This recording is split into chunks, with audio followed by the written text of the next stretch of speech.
Hoje o entendimento popular de amor é um entendimento bem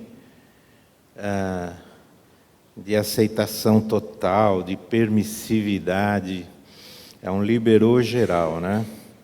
E nós vemos esse conceito como ele tem minado a sociedade como um todo, né? Das pessoas que, com a prática desse amor, elas, nesse conceito popular, elas rejeitam as suas obrigações com as suas famílias, têm relações superficiais e ninguém quer ter obrigação com o outro, né? Então fala-se muito de amor, mas o amor está muito defasado daquilo que é a vontade do Senhor. Também as religiões todas falam sobre o amor, mas o que nós cristãos temos de diferente das outras religiões? Porque o amor de Deus no cristianismo é diferente do amor de Deus nas outras religiões. Isso é uma resposta importante que a gente precisa ter na ponta da língua, porque senão nós estamos na vala comum com todos os demais, com todas as demais religiões. O que nos diferencia do amor, né? Então, a nossa abordagem hoje sobre o amor, ela vai ser um pouco limitada também, porque o leque é muito grande e a gente tem que escolher uma parte somente para falar. E eu gostaria de falar hoje para a gente do amor que nós recebemos de Deus e para transmitir para as outras pessoas. Vocês se lembram que Jesus, certa feita, tinha sido convidado por um fariseu para ir na casa dele, e chegando lá para fazer a refeição, uma mulher veio e começou a chorar nos pés de Jesus e começou a enxugar os pés de Jesus com seus cabelos. E o fariseu falou: se ele soubesse quem ela é, se ele fosse verdadeiramente um profeta, ele saberia que essa mulher é uma pecadora. Isso ele pensou lá no coração dele, mas Jesus falou para ele: olha, vem na sua casa, né? Você não me deu água para lavar os pés, você não ungiu a minha cabeça com óleo, e essa mulher, desde que eu cheguei aqui, ela não para de me beijar os pés. E ele virou para aquela mulher e falou assim: os muitos pecados dela lhe foram perdoados, pelo que ela amou muito. Mas aquele a quem pouco foi perdoado, pouco ama. E Jesus disse para ela: perdoados estão os seus pecados. Quem pouco foi perdoado, pouco ama. Então Jesus coloca uma relação do amor com uma relação, uma experiência interior de perdão. E essa questão de quanto do amor divino nós experimentamos está diretamente relacionado com quanto do amor divino nós repassamos, nós compartilhamos. Então, nisso nós temos uma grande diferença, porque isso não vem de filosofia, isso não vem de crença, isso vem de uma revelação de Deus. Deus é amor. Deus coloca amor no nosso coração, e esse amor, ele vai ser depois transmitido adiante. Pensando nisso, eu gostaria que você abrisse comigo no apóstolo do amor, que é o apóstolo João, na primeira carta de João, no capítulo 4. Nós vamos ler alguns trechos em João, você fique com a sua Bíblia aberta lá, para a gente ir comentando e avaliando o que João capítulo 4 fala sobre o amor. Vamos ler inicialmente os versos de 7 a 9, tá? João, lá no finzinho, lá antes de Apocalipse, tem Judas e tem João. Na primeira carta aí de João, no capítulo 4, no verso 7, o apóstolo João diz assim: Amados, amemo-nos uns aos outros, pois o amor procede de Deus. Aquele que ama é nascido de Deus e conhece a Deus. Quem não ama não conhece a Deus, porque Deus é amor. Foi assim que Deus manifestou o seu amor entre nós. Ele enviou seu Filho unigênito ao mundo, para que pudéssemos viver por meio dele.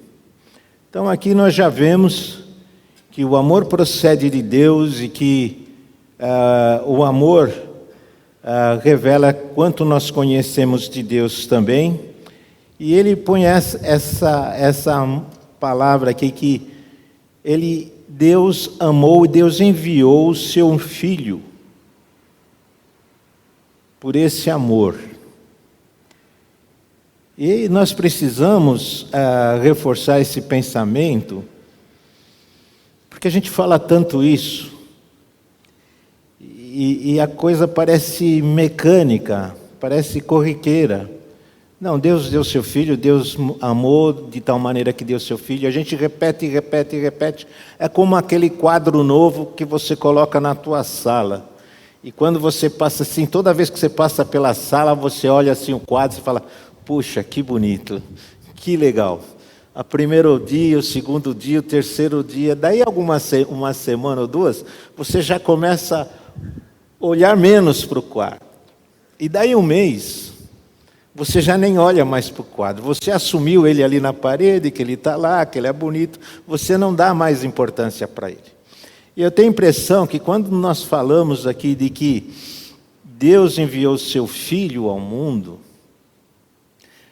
a gente fala tanto, fala tanto, fala tanto, que a gente perde a noção, a importância daquilo que nós estamos falando, daquilo que nós temos. Então, a primeira coisa no amor de Deus é que o amor de Deus difere por causa disso, porque Ele deu o seu Filho. Você daria seu filho por mim? Não daria. Percebe a importância do amor de Deus? Deus deu o Filho dele por mim, Ele deu o Filho dele por você. Não é pouca coisa. Não é pouca coisa. Mas nós sentimos isso, ou só falamos isso, repetimos isso, assumimos isso como uma verdade racional, uma verdade teológica, mas que não afeta mais a nossa realidade. Então, a primeira coisa é que, se o cristianismo difere das outras religiões com relação ao amor, é porque Deus deu seu Filho. Essa é uma forma de amor prático muito cara, muito especial, que quando nós comparamos, eu não faria o que Deus fez. E mais ainda, Deus amou a gente quando nós estávamos em rebelião contra Ele. Então, Ele só não me amou porque eu sou bonzinho, mas quando eu estava rebelde a Ele. Então, esse é a diferença muito essencial da nossa fé cristã, que tem um amor do ponto de Deus sacrificar o Filho dele. E ele diz aí no finzinho do verso, aí no verso 9, para que pudéssemos viver por meio dele. Então, por causa desse Filho é que nós podemos viver em Deus. Por causa desse Filho, nós podemos viver em Deus. Eu rebelde, eu afastado, e Deus me ama, sacrifica o Filho dele, e é só por causa desse Filho que nós podemos viver para Deus. Muito bem. Ele detém a vida, Jesus. Ele dá a vida eterna. E é por ele que nós chegamos a Deus. Esse é o amor de Deus. Mas ele continua aí, eu vou pedir para você agora ir até o verso 16. E no verso 16 nós lemos assim: assim conhecemos o amor que Deus tem por nós e confiamos nesse amor. Deus é amor. Todo aquele que permanece no amor em Deus e Deus nele. Eu acho que aqui tem essa frase, ela está engolindo alguma palavra aqui. Eu acho que nós temos um problema de tradução aqui. Todo aquele que permanece no amor de Deus, né? Deus permanece nele, né? Verso 17, Deus forma o amor dessa forma, né? Deus não, dessa forma, o amor está sendo aperfeiçoado entre nós, para que no dia do juízo tenhamos confiança, porque neste mundo somos como ele. No amor não há medo, pelo contrário, o perfeito amor expulsa o medo, porque o medo supõe castigo. Aquele que tem medo não está aperfeiçoado no amor. Nós amamos porque ele nos amou primeiro. Se alguém afirmar eu amo a Deus, mas odiar o seu irmão, é mentiroso. Pois quem não ama seu irmão, a quem vê, não pode amar a Deus a quem não vê.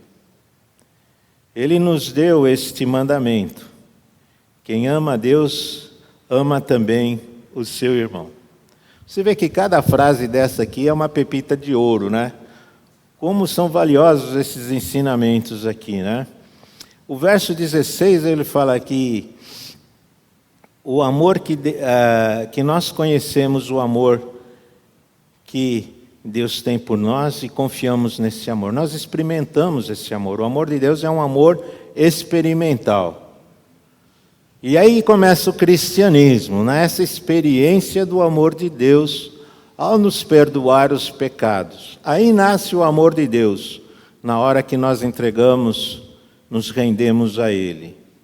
E nós confiamos nesse amor, porque não tem mais nada que nos leva até Deus, exceto por esse amor. Essa experiência de amor é que vai afetar o amor que nós podemos ter pelo outro. Por isso que aquela mulher pecadora, ela amou muito porque muito lhe foi perdoado.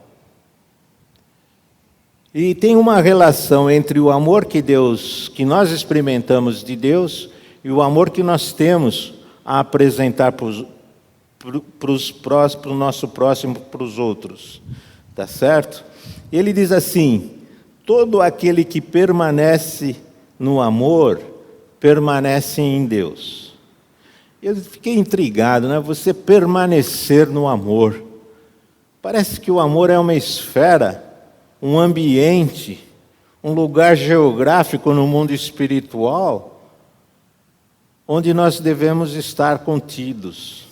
Aquele que permanece no amor. Nós vamos ver depois que nem todo mundo permanece no amor. Tem gente que entra debaixo da esfera do amor de Deus, mas não permanece. E ele está dizendo aqui que nós devemos permanecer no amor de Deus, porque é ali que vai ter a vida, é ali que nós vamos crescer, é ali que nós vamos amadurecer em Deus e é ali que nós vamos transmitir o amor ao próximo. Permaneça, então, nesse amor. Todo aquele que permanece no amor, permanece Deus e Deus nele. Muito bem.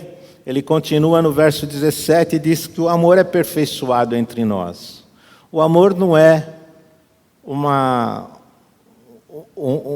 coisa perfeita e concluída e definitiva. O amor é uma coisa a ser construída dentro de nós.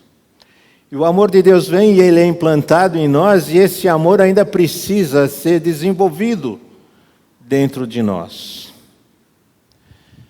De tal forma que, à medida que nós vivemos e à medida que nós compartilhamos este amor, nós sentimos outras necessidades para a gente caminhar e atender às demandas do amor, e nisso nós vamos sendo aperfeiçoados no amor, e isso aperfeiçoa a nossa relação com Deus. Então nós temos essa caminhada, lidar com o amor de Deus dentro de nós. Ele não é definitivo do ponto de vista que ele está completo, não, ele está sendo aperfeiçoado. Mas mesmo assim, o verso 17 ainda diz que neste mundo nós somos como Ele, Jesus, né? Neste mundo nós somos como Jesus. Jesus amou. Jesus passou, e onde Ele passou, Ele mostrou o amor. E nós somos aqui a continuidade do ministério de Jesus. Por isso nós somos chamados, falei aqui 2, 3 semanas atrás, nós somos chamados de cristãos, pequenos cristos. E Cristo veio e, por essência, Ele mostrou o amor, e nós somos como Ele. Nós estamos aqui no mundo, Deus colocou o amor dEle no nosso coração, e nós temos que repassar. Nós somos como Ele. Aí, no verso 19, ele fala assim, o amor, né? Nós amamos porque Ele amou primeiro. O amor de Deus tem um a priori. O nosso amor pelo outro tem esse a priori que é o amor de Deus. Porque Deus nos amou, eu amo. Mas se eu sinto que Deus me amou pouco, a minha expressão de amor ela é reduzida, ela é limitada. Quanto eu amo tem a ver com quanto eu sinto que eu fui amado por Deus. Por isso aquela mulher pecadora, eu fico imaginando, nós não sabemos o que aconteceu, a Bíblia não fala o que aconteceu com ela antes daquele momento. Ela já chega na presença de Jesus, ungindo, chorando e tal. O que será que aconteceu? Como será que Deus colocou no coração dela o amor, para ela estar naquela situação de quebrantamento, de não se importar qual foi a história dela, porque se ela era mulher pecadora, e na Bíblia a mulher pecadora era uma mulher que não tinha assim uma condição social, ética muito recomendável, provavelmente ela fosse uma prostituta, não sabemos. Mas ela está ali no pé de Jesus, chorando, grata, porque ela foi muito perdoada. Você vê que aquele fariseu já não tinha perdoado. Não, se ele fosse profeta, ele saberia quem estava ali nos pés dele. Mas ela teve esse encontro. Ela poderá amar muito, porque ela recebeu uma imensidão de amor.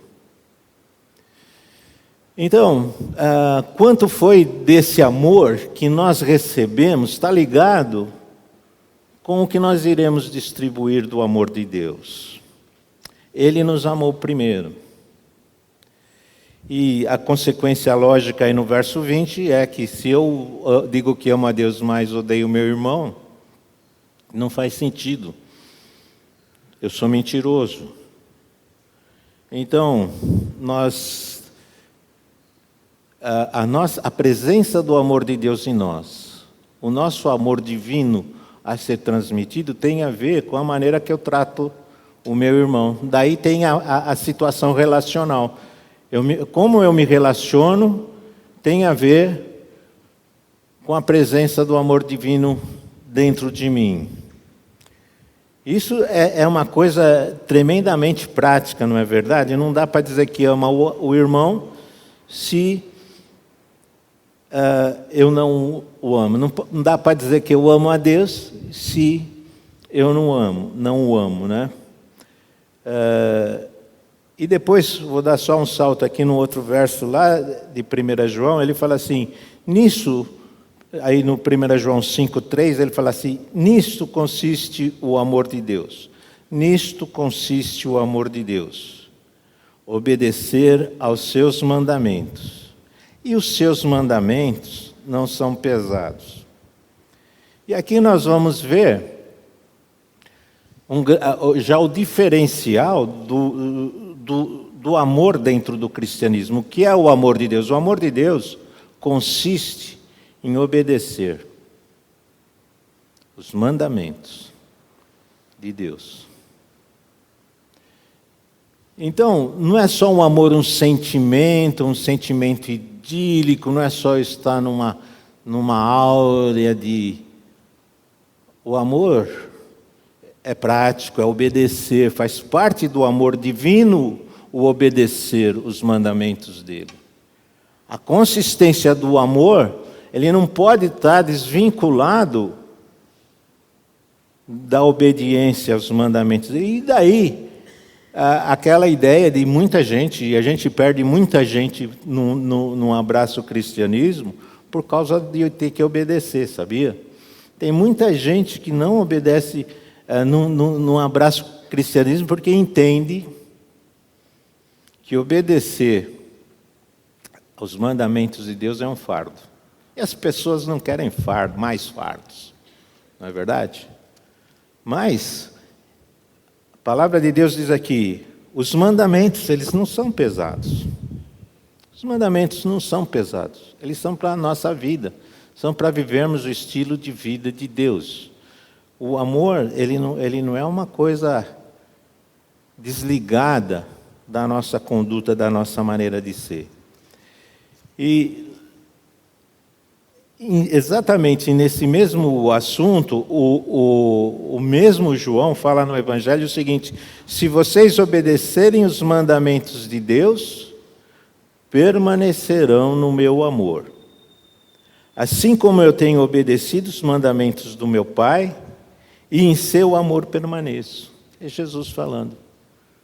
Se vocês obedecerem os meus mandamentos, permanecerão no meu amor. Eu tenho obedecido os mandamentos do meu Pai, e em seu amor permaneço. Percebe que uma coisa está ligada com a outra? Você ama a Deus, Jesus ama a Deus. Como é que ele permanece nessa esfera do amor de Deus, nesse ambiente do amor de Deus, obedecendo os mandamentos? E se você quer permanecer na mesma situação, na mesma condição de Jesus, debaixo dessa esfera do amor de Deus, você deve obedecer os mandamentos. Foi isso que Jesus está falando aqui. E esse é o nosso desafio. Então, Jesus, ele é a nossa expressão máxima do amor de Deus, né? Deus amou tanto que deu seu Filho, coisa que nenhum de nós faríamos. E Jesus amou tanto que Ele deu sua vida, coisa que nenhum de nós faríamos. Isso não pode ser um jargão, isso não pode passar batido na nossa vida, isso tem que ser referência, isso tem que tocar e mexer com o nosso coração, né? Nós devemos sentir o tamanho do amor de Deus. Temos que sentir na nossa vida quanto foi esse amor que nós recebemos de Deus. E nós precisamos saber disso, né? De que Ele nos amou primeiro, de que imerecedores nós éramos quando Ele nos amou. E aí nós podemos retransmitir. Paulo fala sobre isso, que ele falava assim lá em Coríntios pela igreja: olha, eu oro para que vocês sejam arraigados, sejam alicerçados em amor, e conhecer o amor de Cristo, que excede todo o entendimento. Eu oro para vocês serem arraigados, alicerçados em amor, e para que o amor de Cristo, que excede todo o conhecimento, né? Conhecer o amor de Cristo que excede todo o conhecimento. Não é por raciocínio lógico que nós sabemos do amor de Cristo. Não é por dedução que nós chegamos. Não é por filosofia, é por revelação divina. É por isso que quando nós falamos sobre o amor divino, numa plateia como essa aqui, Todas as pessoas podem ouvir a mesma mensagem, mas ela não alcança a todos da mesma maneira. Deus tem uma relação com você. Deus tem uma coisa para tratar com você. E nós podemos até rejeitar e não aceitar. E depois o apóstolo Paulo fala mais ainda, olha, o amor de Cristo nos constrange. Ele morreu por todos para que aqueles que vivem já não vivam mais para si mesmos, mas para aquele que por eles morreu e ressuscitou. O amor de Cristo nos constrange. Sou pecador, sou desafeto de Deus, porque meu pecado me deixa assim numa situação estranha com Deus, e Cristo vem e dá a vida dele por mim. Isso, diz o apóstolo Paulo, o amor de Cristo me constrange. Ninguém me amaria como Cristo me amou, escolhendo ir para aquela cruz. Ninguém. O amor de Cristo me faz sentir indigno. O amor de Cristo me faz sentir que eu não mereço, que é imerecido. E nós precisamos sentir esse amor, amados. A profundidade desse amor precisa ser dominante na nossa vida. Aí no verso 10, voltando lá, 1 Coríntios 4, verso 10, ele diz assim, nisso consiste o amor, não em que nós tenhamos amado a Deus, mas que Ele nos amou e nos enviou seu Filho como propiciação pelos nossos pecados. Ele nos amou e enviou seu Filho como propiciação. Ele enviou seu Filho, é uma palavra técnica, esse propiciação. Ele enviou seu Filho e nos tornou propícios. Nós não somos propícios diante de Deus. Nós estamos em desarmonia com Deus por causa do nosso pecado. Mas Deus nos olhou, nos amou, enviou o Filho dele, para o Filho dele nos tornar propícios diante de Deus. É por isso que nós temos aceitação diante de Deus. Só depois que nós entendermos esse amor de Deus, é que nós podemos transmitir esse amor divino para os outros. Só quando nós recebermos esse amor, e para receber esse amor nós temos que entregar a nossa vida, enfim, reconhecer que não há nada em nós que vai nos levar a Deus, mas entregar a nossa vida e falar para Jesus tomar conta, só assim eu recebo esse amor. Só assim eu vou conseguir transmitir esse amor para as pessoas. Se não, é um exercício meramente humano. E nós temos um amor. Não é porque você não é cristão que você não tem amor. Você tem um amor. Mas você tem um amor que não é humano. Você tem um amor que não é divino, é um amor humano. Tem muita gente que faz boas obras, mas não faz boas obras por um amor divino, faz as boas obras por um amor humano. E se é por um amor humano, não tem valor espiritual. Quem faz a boa obra se sente bem, quem recebe, é lógico, está sendo beneficiado, mas esse amor humano não leva a pessoa até Deus. É o amor divino que está em nós que nós temos o dever de retransmitir para as pessoas. É o amor divino que foi colocado em nós que nós temos que repassar adiante. E esse é o nosso desafio. Ele fala aí no verso 11, 1 João 4,11, ele fala assim, amados, visto que Deus assim nos amou, nós também devemos amar-nos uns aos outros. Devemos amar-nos. O amor não é opção. O amor divino é um dever. Recebemos o amor, temos o dever de retransmitir esse amor. É por isso que nós devemos estar inquietos. Se o nosso cristianismo nos torna satisfeitos, sentados aqui no banco da igreja, sem se preocupar com os outros, esse cristianismo ele está comprometido, esse amor de Deus está comprometido, porque o nosso dever é amar. Mas se eu retenho o amor de Deus aqui em mim, esse amor é imperfeito, ele precisa ser aperfeiçoado, ele precisa ser expandido, ele precisa ser levado e transmitido até o outro, tá certo? Então, assim, se nós escolhermos por conta própria, talvez a gente nunca fosse se preocupar em socorrer os outros, em ajudar os outros. Eu não sei, alguns sim, alguns não. Talvez a gente pudesse, por conta própria, por escolha própria, se sentir confortável em não ter que se meter na vida do outro. Mas como cristãos que detêm o amor de Deus, necessariamente, nós precisamos ir adiante, ir ao próximo. Não se esqueça que nós lemos, nós somos como Ele. Jesus foi, nós somos como Ele. Nós devemos ir, nós temos que ir na direção do outro.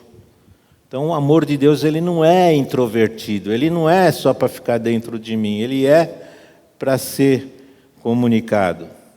E, amado, você já pode perceber o que eu vou falar para você. Que nós temos que perguntar para nós mesmos o quanto nós amamos, o quanto nós temos amado e a forma como nós estamos amando. Quanto do que nós fazemos é movido por esse amor divino que nós recebemos. Onde se encontra o amor? Nós estamos debaixo desse espaço espiritual, essa esfera espiritual do amor de Deus. Nós convivemos com esse amor. Nós precisamos pensar, porque se o nosso amor não chega nessa dimensão, na direção do próximo, nós precisamos fechar para balanço e falar, tem alguma coisa errada aqui. Nós precisamos nos aventurar, nós precisamos nos lançar, tá certo? Por isso que ele fala que o amor está sendo aperfeiçoado. Então, não quer dizer que você não tem um amor, mas talvez o amor precisa e deve ser aperfeiçoado. Então, o amor divino, como eu já disse, ele tem algumas restrições, tem algumas coisas nele que nos diferem das outras religiões. A primeira nós já falamos aqui, não precisamos nos estender mais, é que o amor, ele está embasado em obedecer os mandamentos, né? E se nós temos obedecido os mandamentos, nós estamos permanecendo no amor, tá certo? Mas, assim, tem pessoas, e nós não podemos ser uma delas, que gosta de receber o amor, o benefício do amor, sem encarar as responsabilidades do amor. Então, o amor consiste em obedecer a Deus. O amor requer obediência. Depois, o amor também de Deus, o amor de Deus ele exige disciplina. Deus disciplina quem ama. A palavra de Deus diz que nós temos que disciplinar os nossos filhos. Diz lá em Provérbios, quem se nega a castigar o filho, não o ama. Deus disciplina quem ama. Quem se nega a disciplinar o filho, não o ama. Né? E esse é um problema aí, uma discussão que tem aí na psicologia da educação dos nossos dias. Mas tem uma outra coisa também, que além de obedecer os mandamentos, além de aplicar e receber disciplina, Deus é intolerante com o pecado. O amor de Deus é intolerante com o pecado. Deus ama o pecador, Deus ama todos os seres humanos, mas Deus é intolerante com o pecado. Não tem conchavo com o pecado. Não há convivência com o pecado. Dentro do amor de Deus não há lugar para o pecado. E aí nós precisamos chamar dentro de nós que nós precisamos levar uma vida ética, uma vida sérias sem carregar pecados conosco, porque Deus não tolera o pecado dentro de nós. O salário do pecado, diz a palavra, é a morte. E Deus não alivia. Você quer o amor divino? Muito bem. Livre-se dos seus pecados. E depois, o nosso esforço. O amor divino exige de nós o esforço de retransmitir o amor divino para o outro, para o próximo. Então, qual é o combustível para eu me sacrificar pelo outro? O amor divino. O amor divino é o combustível que me faz eu fazer sacrifícios em favor do meu próximo. E dentro desses sacrifícios, nós precisamos prestar atenção no seguinte: não basta só ajudar o próximo. Ajudar o próximo, todo mundo, e você não precisa ser cristão para ajudar o próximo. Mas ajudar o próximo também tem que ter um valor espiritual. E o teu amor em ajudar o próximo é que junto com a tua ajuda tem que ir a palavra do Evangelho. Porque se você ajuda o outro, você pode se sentir bem, mas você não precisa ser cristão por ajudar o outro. Qualquer ser humano ajuda o outro e se sente bem. Mas a diferença do cristianismo é que você ajuda o outro e fala do Evangelho. As duas coisas vão juntas. O apóstolo Paulo fala assim: ainda que eu dê aos pobres tudo o que eu possuo, e entregue o meu corpo para ser queimado, se eu não tiver amor, nada disso me valerá. Por quê? Porque se você faz a obra e ajuda o outro, e você não fala de Jesus para ele, ele continua indo para o inferno, não é mesmo? Então, ao ajudar o outro, ele também merece e deve ouvir a palavra do Evangelho, porque senão é desperdício de esforço. Não que não seja bom ajudar o outro, é bom, mas isso não faz a sua boa ação, vamos dizer assim, diferenciada. Então, aquilo que nós ajudamos o outro, ele tem que receber a tua ajuda e junto ele tem que ouvir você falar de Jesus. São essas as exigências aqui, né? Então, nós precisamos obedecer os mandamentos, nós precisamos estar sob disciplina e aplicar disciplina, nós precisamos também ser intolerantes com o pecado, porque Deus é intolerante com o pecado, e nós precisamos do combustível do amor para o próximo, e esse combustível deve levar junto dele o Evangelho. E, finalmente, eu queria falar para você o seguinte, que você tem o amor divino dentro de você, você precisa ter uma presença abençoadora. Você tem um amor divino dentro de você, você chegar num lugar, você falar, você agir, a sua presença tem que ser abençoadora, porque você tem um amor divino dentro de você.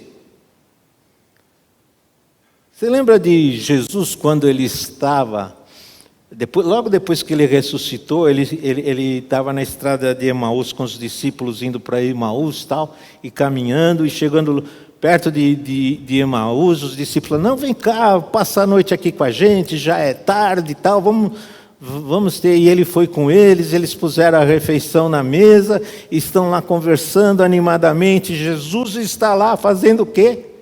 Repassando a palavra de Deus com ele. Estava lá com eles falando sobre a palavra de Deus. E então, ele fala assim, eles falavam o quê? Não estava ardendo os nossos corações dentro de nós enquanto ele nos falava no caminho e nos expunha as Escrituras? Quando eles perceberam que era Jesus, Jesus desapareceu. Mas olha o que eles falam aqui. Não estava ardendo os nossos corações dentro de nós quando ele nos falava no caminho e nos expunha as Escrituras? O amor de Deus tem a exposição das Escrituras. E o coração deles ardia. Amado, quando você sai, você vai para a sua casa, para a sua família, para o seu trabalho, para os seus amigos, enfim, para a sua escola. Você tem que ter uma presença abençoadora. Você é a pessoa que detém um amor divino. E quando você sair dali, daquele local, as pessoas têm que falar, puxa, como esse camarada, essa pessoa me fez bem. Como ela me faz bem. Então nós temos que ter, essa é a nossa meta. É dessa maneira que nós mostramos o amor de Deus pelas pessoas, alcançando elas, através você vai com elas sempre tendo em mente essa meta de que você vai mostrar o amor divino falando de Jesus, não apenas fazendo o que é o teu dever, porque o dever o não cristão pode fazer também. Mas o falar de Jesus, à medida que você faz, você está tendo uma presença abençoadora. E o nosso alvo é esse. Nós somos como Ele. A hora que nós deixarmos o ambiente onde estivermos, as pessoas têm que pensar assim, puxa, hoje eu fui abençoado pela vida do Bruninho, fui abençoado pela vida do Cássio, enfim, de cada um de vocês. Eu fui abençoado porque ele veio aqui na minha casa. Então a gente precisa ter essa postura diferenciada na nossa mente, no nosso coração, saber que este é o nosso papel. Isso faz parte de ser filho de Deus. Então o que acontece? Quando é que o amor divino brota no nosso coração? Quando a gente reconhece que nós estamos aqui em contravenção aos nossos pecados, tudo bem, ok, Senhor, está aqui a minha vida, a partir de hoje o Senhor vai cuidar dela e eu vou te seguir. E a hora que eu recebo esse amor brota em mim, ele vai jorrar para fora, para os outros. Primeiro ele tem que brotar aqui de maneira forte, e depois daqui jorrar para o outro, alcançando o outro na maneira que nós vamos conviver com eles. O grande problema do amor divino, sabe qual é? Nós. Esse é o grande problema do amor divino. Ele tem que ser retransmitido, e às vezes nós represamos ele dentro de nós. E tem muitas razões. Eu estava pensando sobre isso. Você pensa bem naquela parábola do agricultor, né? Jesus contou a parábola do agricultor jogando as sementes. Teve semente que caiu à beira do caminho.